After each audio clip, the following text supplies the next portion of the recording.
Hey mates, welcome to the Reddit room. Jane will be with you shortly to share a story from the Let's Not Meet Again subreddit. We added sound design this episode. Tell us what you think and subscribe for more content.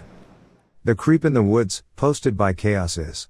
So to preference this story, I was about 15 to 16 years old at the time. It was my best friend's birthday.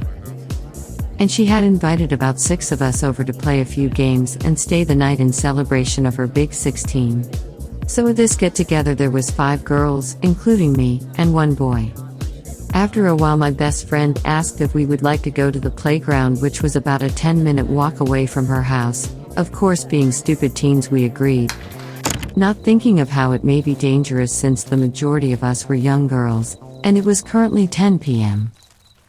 Anyways, we walked down to this park, and continued playing Grounders when we arrived.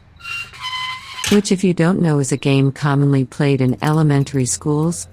Yeah, I know, a pretty childish game, but it's fun. After a few rounds, we got bored and decided to huddle around in a circle in the center of the playground equipment. We were just talking, joking around when suddenly I heard what I thought to be something like rocks hitting the chain link fence that resided on the back of the playground. I hushed the group.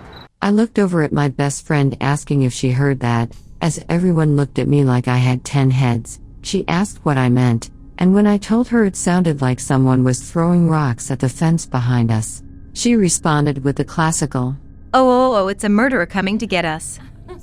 Naturally, I glared at her, flipping her off. She knows I get paranoid sometimes.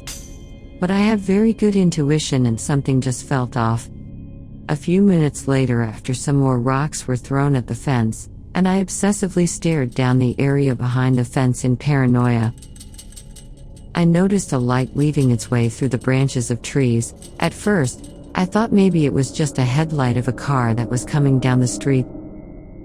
At this point, all of us have noticed the strange man attempting to get closer to us, and in an attempt to remove ourselves from a potentially dangerous situation, we made a group decision to leave. Getting up, we all piled off of the playground equipment, and in pairs of 2, we walked down the stairs on the side furthest away from the creepy man. As we attempted to casually walk away, I kept my eyes glued to his figure, and as we neared the end of the street, that's when he got up.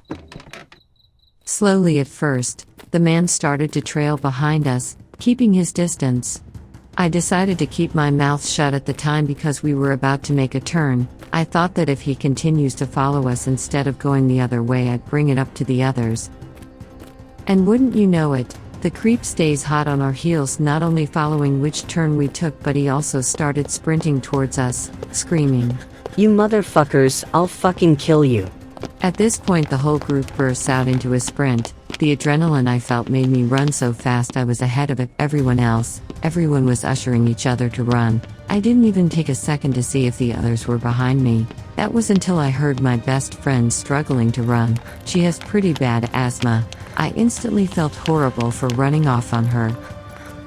So I ran back by her side, grabbing her hand and quite literally dragging her along, repeating things like deep breaths, "You got this."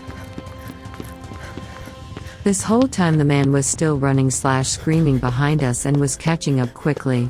At this point both me and another girl in the group took it upon ourselves to get my best friend moving as fast as possible, both taking a hand and running at a pace she could keep. Luckily this park was only about a 10-minute walk from my friend's house, if even that much, and as we all piled in through her garage door, I turned to see this delusional man start running up her driveway. He got about halfway until our big fluffy savior ran to the open door. My friend's 100-pound, fully grown German shepherd. She lurched at the man, barking as we gripped her collar, in an attempt to keep her from running completely after the man. Luckily her sudden and loud appearance caused the man to freeze in fear, before running away down the dark lamplit street. We were terrified for the rest of the night and only managed to sleep after putting random items next to us. We even had a rake, but most comforting our big fluffy hero just in case the creep decided to come back. So did the crazy creep who enjoys watching kids at the park, and then chasing them home. Let's not meet again. You are not done listening to the Reddit room? Click here to watch another video and subscribe. What subreddits should we cover next?